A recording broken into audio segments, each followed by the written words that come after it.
আমাৰ প্ৰত্যেকটো সমষ্টিতে সিট বিচৰা মানুহ আছে 16 আৰু 17 তাৰিখে আমাৰ মণ্ডল পৰ্যায়ত ভোটিং হ'ব আমাৰ এখন লিষ্ট আছে প্ৰত্যেক সমষ্টিৰ একজন আমাৰ এখন লিষ্ট আছে যে কোনে কোনে ভোট দিব পাৰিব প্ৰায় 70-80 জন পদাধিকাৰী আছে মণ্ডল সভাপতি মণ্ডল এক্সিকিউটিভ জিলা সভাপতি জিলাৰ বিষয়ববীয়া 16 আৰু 17 তাৰিখে গোটেই অসমতে এই কাৰ্যসূচীটো অনুষ্ঠিত হ'ব কাৰণ বিজেপিয়ে সম্পূৰ্ণ গণতান্ত্ৰিকভাৱে টিকট দিব আৰু এইটোক আমি শুনানি বুলি কওঁ যে মানুহৰ তাত গৈ ইংৰাজীত ৰাইচুমাৰি বুলি কয় আৰু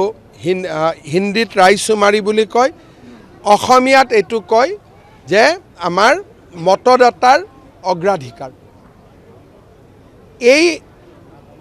ৰায়টো হোৱাৰ পিছত আমি গম পাম যে তৃণমূল পৰ্যায়ৰ ৰাইজে কাক বিচাৰিছে কোনোবাই টিকট খুজিব পাৰে খুজা মানুহজন বেলেগ সাপোৰ্ট কৰা মানুহৰ বেলেগ এইটো হ'ব